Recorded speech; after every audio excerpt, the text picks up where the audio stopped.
Bien-aimés, nous sommes venus encore dans la maison de l'Éternel, c'est notre premier culte de la semaine. Nous allons parler sur le temps et la promesse. Nous allons lire Romains 4, 18 à 22.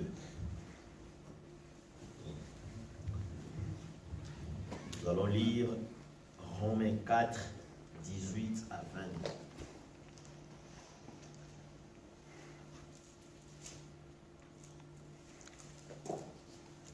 Espérant contre toute espérance, il crut, en sorte qu'il devint père d'un grand nombre de la nation, selon ce qui lui avait été dit, telle sera ta postérité.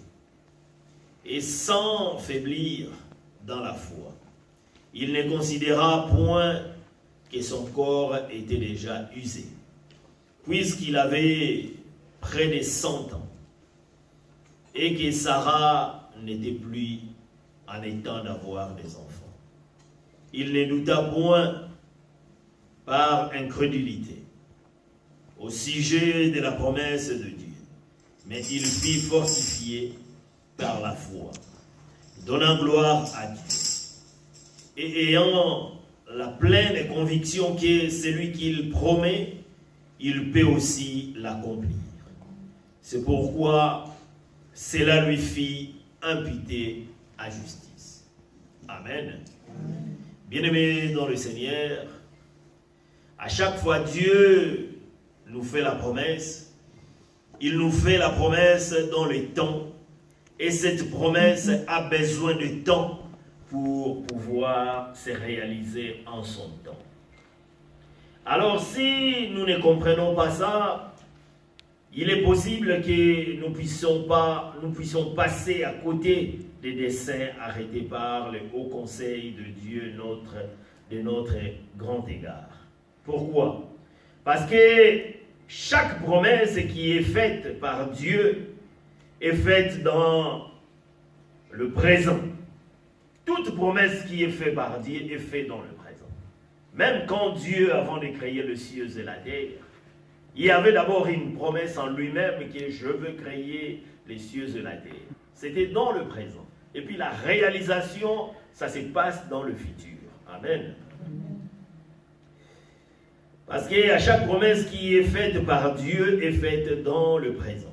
Mais se réalise dans le futur, comme je viens de dire. Dieu promet dans le présent, mais c'est dans le futur que nous voyons la réalisation de la promesse qui a été faite. Et souvent donc, des personnes ayant aussi de promesses dans le temps se trouvent à cause du temps hors de l'accomplissement de cette promesse qui devait se réaliser en son temps. Il y a beaucoup de gens que Dieu a promis que je veux faire ceci dans votre vie. Mais à cause du temps et l'impatience se crée, et alors tu ne crois plus à cette promesse que l'Éternel t'a donnée. Parce que l'écriture que nous venons de lire, Abraham, il avait plus de 100 ans. Mais il avait une promesse que l'Éternel lui avait donnée. Il avait mis dans sa tête, la promesse était plus importante que toute chose. Parce que c'était un rituel qu'il avait fait, que la promesse de l'Éternel, je ne peux pas écarter ça dans mon chemin. C'est la parole qui est ainsi dit l'Éternel ne peut jamais s'éloigner auprès de nous. Même si le corps est usé, même si la fatigue prend le temps, mais nous devons avoir cette patience d'attendre cette promesse. Bien-aimés dans le Seigneur, en parlant, c'est un peu difficile. Quand nous parlons cela, nous sommes des humains. Il y a d'autres promesses que l'Éternel, nous prions, nous croyons à l'Éternel, nous sommes sortis du monde. Mais il y a des promesses qui ont été faites chaque jour, mercredi, vendredi, dimanche ou soit le veillé. On nous parle de la promesse de l'Éternel, que l'Éternel va faire des choses dans ta vie. Ou soit toi-même par le voix audible, par la lecture biblique, ou par le songe, ou par le rêve, tu as entendu le Seigneur t'a dit qu'il va te donner quelque chose. Mais en tant qu'humain, deux fois si ça tarde, Nous ne parvenons pas à dire, nous devenons comme Sarah. Oh non, laissez, ça ne va plus venir, ça ne va plus venir. Nous tous, ça nous vient de foi. La fatigue use notre mental, use notre intelligence. Nous disons maintenant, est-ce que c'est là, ce que Dieu a dit, ça va se réaliser? Est-ce que j'avais bien entendu? Parfois, ce n'était pas une rêve, parfois, ce n'était pas une promesse, c'était mes pensées qui avaient fait. Non, bien-aimé dans le Seigneur. L'Éternel, quand il promet, il réalise sa promesse. Ça, nous l'entendons, mais nous devons aussi prier à l'Éternel de nous faire un don de patience pour que nous parvenons à attendre cette patience. C'est le problème des temps. Quand le temps fait défaut, des fois nous choisissons des choses que l'Éternel n'avait pas dit et nous allons à gauche au lieu d'aller à droite. Donc, bien-aimés, nous devons savoir quelle attitude qu'il faut avoir et comment gérer les temps. Qu'est-ce que les temps nous devons faire?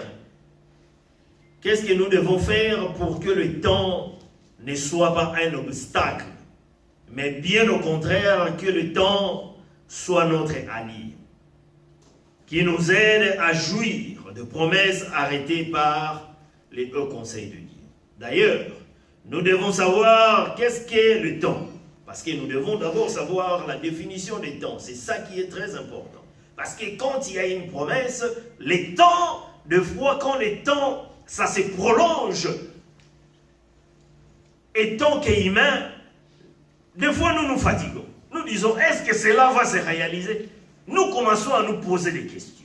Et ça nous perturbe mentalement et nous laissons des fois cette promesse et nous embrassons d'autres choses. Amen. Amen. Les temps, c'est une notion fondamentale conçue comme un allié infini dans lequel se succèdent des événements. Donc des événements se succèdent et se réalisent dans les temps. Deuxième définition, parce que j'avais pris deux définitions sur le dictionnaire. C'est un mouvement ininterrompu par lequel le présent devient le passé. Ce qui est sûr, c'est que l'histoire que nous lisons aujourd'hui sera le passé d'homme. Parce que ce que je suis en train de prêcher aujourd'hui, les dimanches, quand soit les hommes de Dieu viendra prêcher ici, ça deviendra le passé. Frère Jojo avait prêché. Ça deviendra le passé. C'est ça le problème. Alors, quand Dieu nous fait une promesse, cela veut dire que c'est une promesse divine. Une promesse divine, bien-aimé dans le Seigneur. Dieu ne pas un humain pour mentir, ni un fils de l'homme pour nous dire quelque chose qui ne va pas se réaliser dans notre vie. C'est difficile de foi pour faire intégrer cette parole dans notre foi. Parce que nous sommes des humains de foi, nous nous fatiguons. Quand ça tarde beaucoup, quand nous commençons à iser, quand la fatigue, l'âge commence à avancer, des fois nous embrassons des chemins indifférents par rapport à l'insi de l'Éternel et alors nous allons perdre toute la croyance chrétienne que nous avons acquis. C'est pour cela que nous devons lui dire tous les jours, comme le frère qui était venu, il a dit, la vie chrétienne, nous devons la vivre. Ça ne doit pas être une habitude, mais ça doit être notre vie. Quand nous nous réveillons, nous savons que nous respirons. C'est ça la vie chrétienne. Et ce que je suis en train de dire sur base des temps, ça doit être notre vie. Parce que quand les temps, nous nous éloignons du temps, nous nous mettons doute des temps de l'Éternel, c'est alors nous sortons de l'insi de l'Éternel. Amen. Mais il est possible que nous avons eu une promesse de la part de Dieu et nous sommes passés à côté de cette promesse. C'est pourquoi donc cet enseignement va nous aider certainement. Cet enseignement va nous aider certainement. Bien-aimés dans le Seigneur, ce qu'il faut savoir, il y a la manière de gérer son temps ou d'agir dans les temps. Ça va donc nous déterminer, oui ou non, la promesse qui nous a été faite s'accomplira dans les temps. Bien-aimés dans le Seigneur, je déclare que ta vie, par l'onction du ciel, qui m'a accordé aujourd'hui pour prêcher. Que Dieu te donne la capacité de tenir comme il faut dans les temps. Pour que la promesse qui a été réservée soit réalisée dans les temps. Amen. Amen. Maintenant, nous devons comprendre que le temps est une ressource comme l'or. Le temps est une ressource comme l'or, comme les diamants, comme le pétrole. Le temps, c'est une vraie ressource.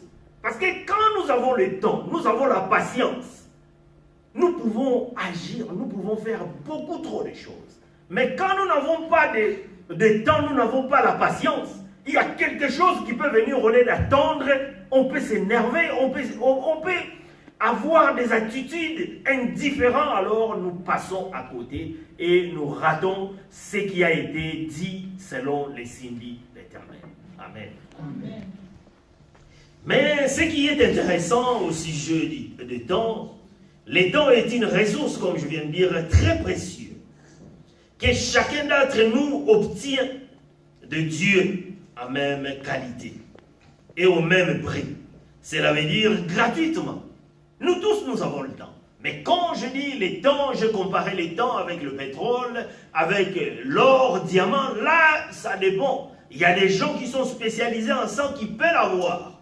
On peut avoir la grâce de vivre à côté de l'or, vous pouvez l'avoir, ou d'être dans les Saoudiens, tu peux avoir du pétrole, ou encore avoir de bois qui est des richesses. Mais le temps est gratuit que Dieu a donné à tout le monde. Sauf le problème, nous devons savoir comment les gérer. Comment les gérer. Comment avoir cette patience pour être posé que le temps te conduise jusqu'à ta promesse. Parce que quand nous avons cette patience, le temps, il est là pour tout le monde. Mais la patience qui bouscule un peu le temps. Parce qu'Abraham, aujourd'hui nous parlons de l'Abraham, parce qu'il a cru. Bien sûr que le temps les a fait défaut.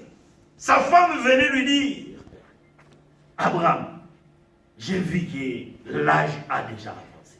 Il y avait sûrement, avec la croyance d'Abraham, comme nous lisons dans la Bible, il y avait des grandes discussions jusqu'à ce qu'il accepte de mettre au monde avec Agar. Il y avait des grandes discussions de famille. Parce qu'à chaque fois, il disait, l'Éternel est vivant, je crois à la promesse qu'il m'a promis de quitter de ma patrie, de changer mes habitudes, de quitter les choses du monde. Il croyait à cela. Mais la femme lui disait, je suis déjà vieille, je n'ai plus même de désir, alors que je te donne ma servante. Parce qu'en Mésopotamie, c'était réel, c'était normal qu'on pouvait donner la servante pour qu'il fasse des enfants, comme aujourd'hui on parle de femmes qui portent le bébé des autres, de mères porteuses. Donc en Mésopotamie, cela se faisait déjà. Il y avait de mères porteuses dans le temps. C'est pour cela nous sommes nous tournons. Ce qui a été fait est fait encore aujourd'hui. Il n'y a rien qui est de nouveau dans notre temps, bien-aimés dans les Seigneurs.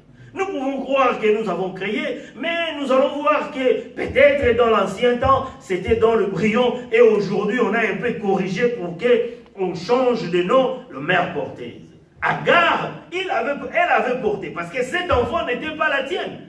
Elle n'était pas pour elle, était pour la femme d'Abraham.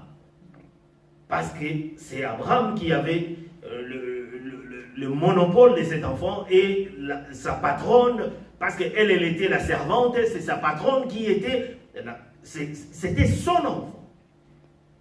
Mais à cause du temps, il y a eu des réunions de famille, J'en suis sûr, c'était avec des disputes. Si c'est comme ça, je vais quitter, je vais rentrer là où on était venu. Avec les hommes de foi, ils se fatiguent, ils disent, bon, j'accepte seulement. Ça arrive dans beaucoup de couples, dans des genres différents. Et ils avaient discuté à propos de lui donner sa servante, mais dans des couples, il y a des disputes qui se fait, mais jusqu'à ce que l'homme ou la femme, il se couche, alors il réagit selon l'acte de son conjoint ou de sa conjointe. Amen. Mais ce qui est intéressant au sujet du temps, le temps est une ressource très précieuse. C'est une ressource que nous devons gérer minutieusement. C'est pour cela l'apôtre Paul nous dit racheter les temps. L'apôtre Paul nous dit de racheter les temps, car le temps est très important dans notre vie. On peut avoir de l'intelligence, on peut avoir beaucoup trop de connaissances, mais à cause du temps, nous pouvons manquer la totalité de cette connaissance que nous avons. Et notre manière de gérer les temps dans le présent va déterminer ce que notre futur sera. Quand nous savons gérer les temps, ça va déterminer ce que notre futur sera. Quand nous ne savons pas gérer les temps, cela aussi va déterminer le futur de notre vie. Et tout ce que Dieu fait, ou des promesses qu'il nous donne, des réalisations que Dieu nous donne, c'est fait dans les temps. Bien-aimé dans le Seigneur, Dieu pouvait créer la terre. Il pouvait dire que la terre, le ciel, la mer, tout, il pouvait le faire en même temps. Il ne pouvait même pas le faire dans 7 jours. Il pouvait le faire en une journée ou en une seconde. Il pouvait seulement parler et toutes choses devaient se créer. Mais il a voulu prendre la résolution de la planification pour créer le monde. Parce que tout ce qu'il veut faire grand, il doit commencer petit. C'est ça, nous les humains. Nous voulons inverser cette chose que je viens de dire. Dieu, pour faire tout ce qui est grand, il veut commencer par petit. Mais nous voulons commencer par grand. Et quand le petit va venir, là, on commence à graisser les dents. Parce que nous ne voulons plus le petit. Parce que nous avons commencé par le grand, et il faut s'entendre que le petit peut arriver dans notre vie. Parce que chaque chose, même les ingénieurs qui construisent des maisons, ils commencent par dessiner, faire des études, fondation, premier étage, jusqu'à ce que ça devienne grand ou ça devienne habitable. Voyez aujourd'hui par exemple, une femme qui est enceinte, tu pars à l'hôpital, on te montre voici ton enfant, il a déjà 14 ans ou 15 ans. Oh, mais tous les journaux vont en parler. Parce que vous n'avez pas voulu la résolution de la planification pour les temps. Les temps est très important. Vous partez à l'hôpital, on te dit, voilà ton enfant, il a déjà des barbes, il a des dents, il te parle, papa. Mais non, ça doit partir lentement. Grossesse d'1 mois, 2 mois, 3 mois, jusqu'à 9 mois, ou les autres qui sont pressés, ils sortent à 6 mois. Après, l'enfant, il est fœtus, il commence à naître comme tous les enfants. Ça, c'est les temps que nous devons accepter. Amen. Amen. Ce n'est pas parce que la chose est petite qu'il n'a pas la grandeur en elle. Il dit que la lumière soit, sépara la lumière et les ténèbres. Ce fut le premier jour. Mais ce qui est intéressant chez Dieu, il n'a pas entendu le 6e jour pour faire la fête. Il dit cela est bon. Il accepte. Même quand les choses est petite, Dieu te donne d'abord une nuage. Il ne commence pas encore à pleuvoir. Mais toi, par la foi, tu dis déjà merci Seigneur parce que tu as déjà fait ce que moi j'ai demandé. Amen. Mais des fois, nous les hommes, nous les humains, nous attendons à ce qu'il pleuve avant de dire merci à ces dieux. Parce qu'il avait déjà le schéma jusqu'au 6e jour. Quand Dieu a fait le premier jour, il avait déjà le schéma jusqu'au 6e jour. Quand Dieu nous promet quelque chose, ou quand nous avons des projets dans notre vie, nous mettons le Seigneur dans ces projets. Nous avons déjà jusqu'à la terminaison de ces projets que nous avons faits. Mais maintenant, nous devons invoquer la présence de l'Éternel pour conduire ses projets. Et que les temps puissent entrer dans ces projets pour que les choses se réalisent comme bon les semble, comme l'Esprit de l'Éternel peut nous guider. Quand nous mélangeons tout cela, alors la patience aussi est là et nous allons marcher dignement. Amen. Car chaque promesse de Dieu est conditionnée par une action humaine. Et ton action sur la terre correspond au problème que Dieu a suscité pour résoudre. Abraham, où es-tu? Pardon, Moïse, où es-tu? Je suis là. Qu'est-ce que tu as? J'ai un bateau. Il avait déjà quelque chose. Il y a la promesse. Quand Dieu nous bénit, quand Dieu nous donne la promesse pour la bénédiction, l'action humaine est très importante dans cela. Nous n'allons pas venir seulement mercredi, nous prions. Vendredi, nous prions. Dimanche, nous prions. Venez, nous venons. Mais nous ne voulons pas bouger. L'action humaine n'est pas là. La bénédiction, je ne sais pas si nous devons tendre la manne qui tombe. Nous devons, l'action humaine est très importante pour que la réalisation de cette promesse puisse prendre vie dans votre trajectoire. L'action humaine est très importante, bien-aimés dans les Seigneurs. Nous allons voir que nous demandons à travailler. Dieu donne-moi du travail. Dieu te donne du travail, tu vas voir que tu étais à chaque fois tu étais libre, ou tu dormais jusqu'à 10 heures. Mais en te donnant du travail, tu vas voir que des fois, tu commences à te réveiller à 5 heures, et tu termines des fois, les gens qui font 2 boulots, ils terminent à 23 heures. Tu t'occupes un peu des enfants, ou si tu dois faire quelque chose, tu dors que 3 heures. À cause de cette bénédiction, que nous devons accepter. Ça, c'est la bénédiction. Vous avez voulu la bénédiction. Il vous donne. Du travail, il vous donne. Mais l'action humaine, ça peut vous conduire. C'est pour cela que nous devons avoir cela. Pourquoi? Parce que derrière chaque récompense se cache un effort humain, comme je viens de dire. Et finalement, la récompense est le piège qui t'attire pour la tâche vers laquelle Dieu t'a appelé. Donc s'il n'y a pas des efforts, il n'y a pas de travail. Il n'y a pas de récompense. Parce qu'il faut qu'il y ait des efforts, pour qu'il y ait du travail, et pour qu'il y ait de la récompense. Sans les autres là, si ça ne se suit pas, il n'y aura pas de la récompense à ce que nous voulons faire. Quand Abraham a réussi la parole qui lui a été donnée, la Bible nous dit, Abraham partit. Mais c'est Dieu qui lui avait parlé de quitter son patrie et la maison de son père dans le pays que je te donnerai. Je rendrai ton nom grand. Il parlait au futur. Je rendrai ton nom grand. C'était au futur. Pourquoi en futur? Parce qu'il a dit à Abraham, ma volonté, c'est ça que je fais connaître. Mais j'ai besoin de ta collaboration. Fais quelque chose pour que ça arrive. On voit comment beaucoup de gens croient que Dieu, c'est un féticheur. Non. Il est seulement un Dieu de principe.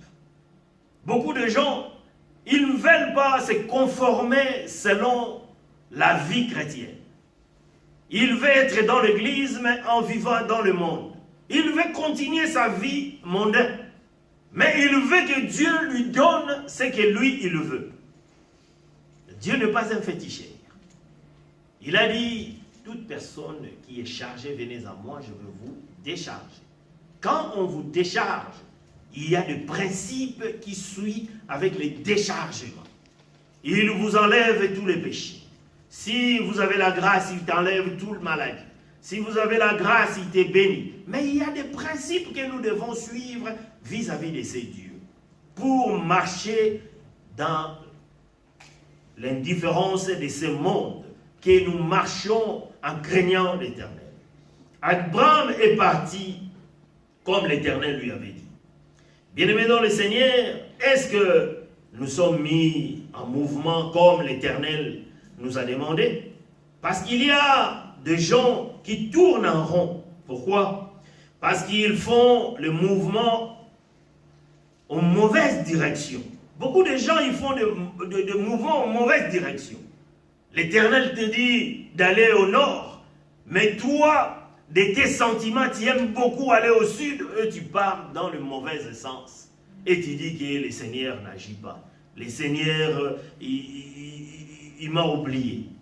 Quand nous prenons la direction montrée par le Saint-Esprit, chaque jour est un délice et le ciel nous épargne toujours. Bien-aimés dans le Seigneur, nous devons arrêter la routine. Abraham partit vers là où Dieu lui avait envoyé. Nous connaissons l'histoire. Il a vu la main de Dieu. Regardez notre cas, un autre cas pour balancer celle de Joseph. Joseph, il avait des visions. Mais il ne bougeait pas. Il est venu dire à ses frères, mais qu'est-ce que tu veux nous dire? Que c'est toi qui vas nous commencer, qui va nous dominer? Il ne s'arrête pas. Il part encore chez ses parents. Voilà qu'est-ce que j'ai vu les étoiles, je vis. Mais toi, tu es malade. Même nous, les parents, nous allons se prosterner pour toi. Et le vision était bon. Mais lui, il ne voulait pas bouger. C'est pour cela, d'autres bénédictions qui viennent. Dieu te donne une bénédiction. Mais toi, tu ne veux pas bouger. Jusqu'à ce que tes frères vont te vendre pour te bousculer à ce que la bénédiction se réalise dans ta vie. Ça aussi, c'est souvent par rapport aux enfants de Dieu. Les gens qui sont trop spirituels.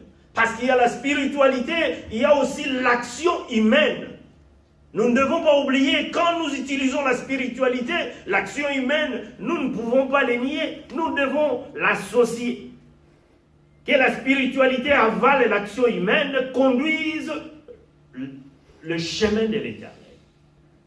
Quand nous marchons sur ces bases, c'est alors que Dieu va faire des choses.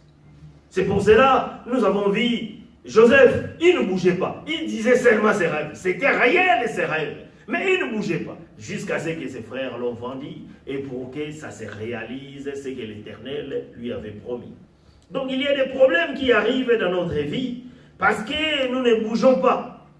Et le ciel nous fait bouger, parce que pour que ça se réalise.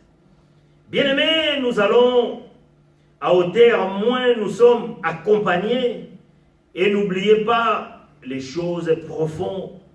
Ne se passe pas sur la surface. Ça se trouve en profondeur. Il y a des choses, d'autres bénédictions ne se trouvent pas en surface. Il faut creuser. Si nous voyons l'or, si nous voyons le pétrole, si nous voyons beaucoup trop de richesses, ça se trouve au sous-sol. Il faut creuser pour que la richesse se réalise dans ta vie. Bien-aimés, nous savons que Dieu est capable de faire mourir quelqu'un pour que ta promesse se réalise. Nous allons réaliser dans la Bible, les hommes de la promesse ont provoqué des morts prématurées. Bien-aimés, il faut faire gaffe avec les hommes de la promesse. Nous ne pouvons pas comparer. Parce que nous avons vu, il y a Myriam et Aaron qui voulaient voir qu'ils sont de la même manière que Moïse. Nous aussi, l'Éternel nous parle. Parce qu'ils sont des amis, parce qu'ils sont mariés, parce qu'ils ont l'habitude d'être ensemble. Ils croient que la promesse, il peut donner à chacun, il ne peut pas donner à l'autre. Ils ont disputé jusqu'à ce qu'ils avaient la lèpre et Dieu les a mis hors du camp. Parce qu'ils ont discuté.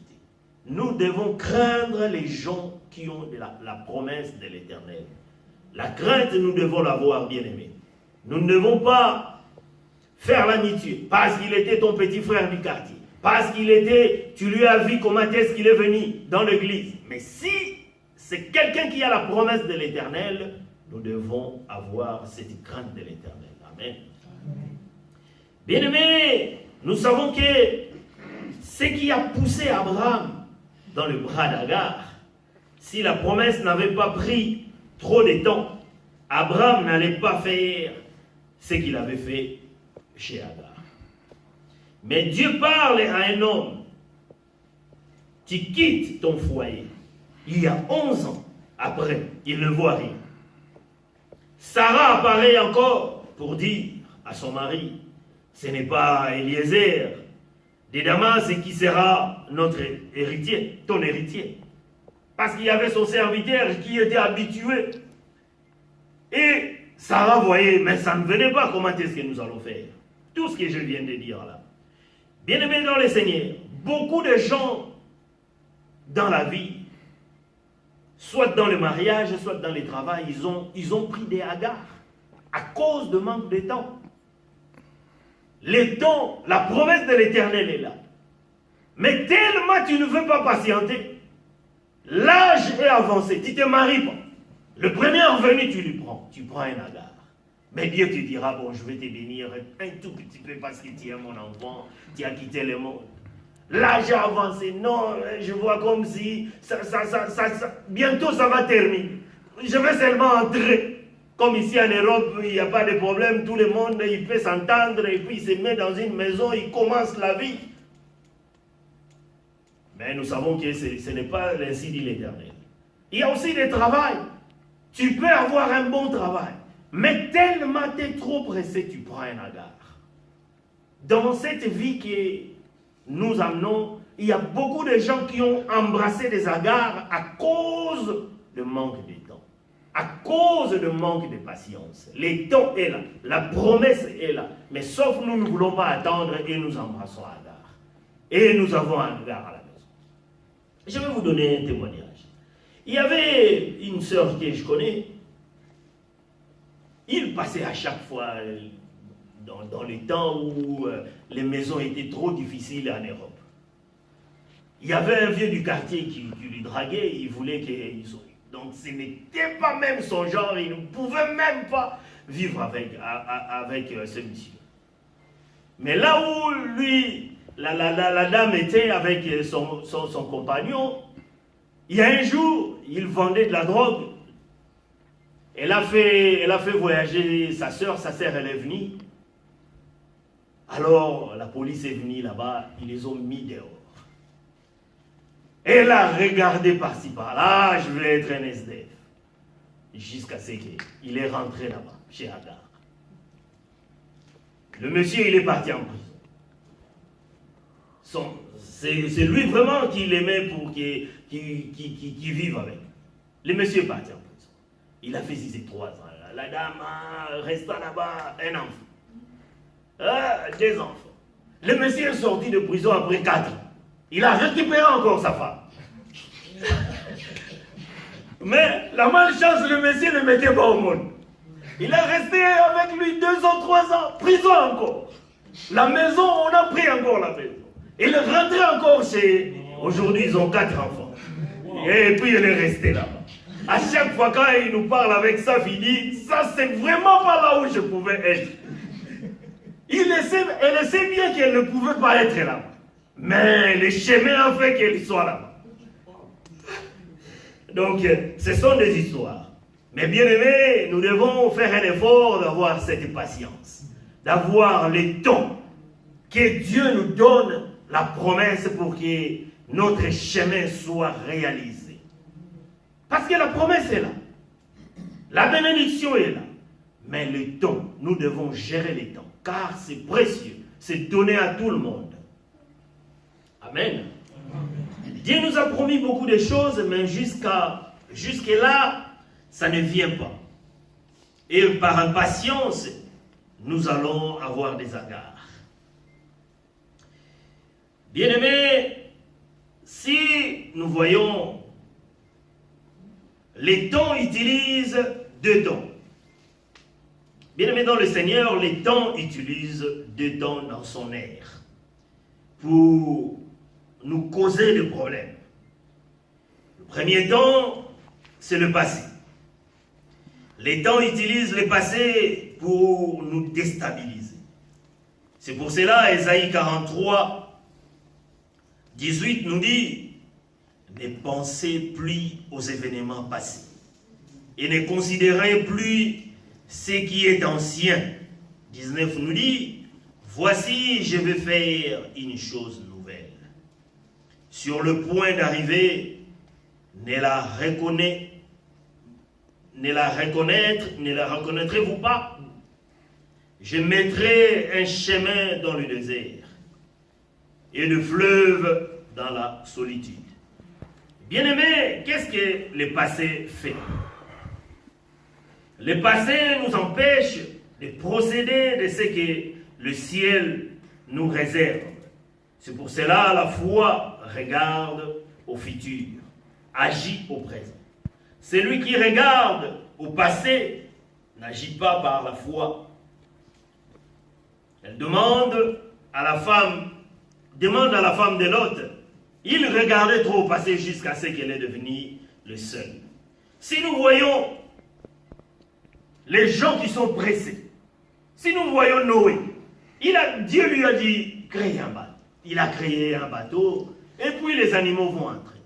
Les animaux qui étaient pressés, ils ont entré. Il y avait des animaux qui sont trop rapides. Ils sont entrés le premier. Mais l'Éternel avait dit, il y aura des animaux qui vont entrer. Bien-aimés dans les Seigneurs, je parle toujours à cause du temps. L'âge a avancé. Je n'ai point de travail. Je veux faire ceci. L'âge a avancé. Je ne me marie pas. Mais quand la tortue est venue, le bateau ne pouvait pas se fermer sans que la tortue puisse entrer. Parce que c'était une promesse de l'Éternel. Les gens qui étaient entrés les premiers, il y avait point de personnes pour les accueillir. Mais quand la tortue venait, il y avait tout le monde qui était devant la porte de cette bateau pour l'acclamer. Bien-aimés dans le Seigneur, qu'est-ce que je vais dire par là? Nous qui attendons, nous qui donnons le temps au temps pour que les choses se réalisent dans notre vie, quand la bénédiction de l'Éternel viendra, il y aura les gens qui avaient mal parlé à cause de nous et qui vont nous acclamer. On sera comme des tortilles parce que la promesse de l'Éternel est là. Nous devons être dans cette arche-là. Et ils vont nous acclamer, ils vont dire que le Dieu que nous prions est un Dieu véritable et ce Dieu-là peut agir à toutes circonstances. Que Dieu bénisse cette parole.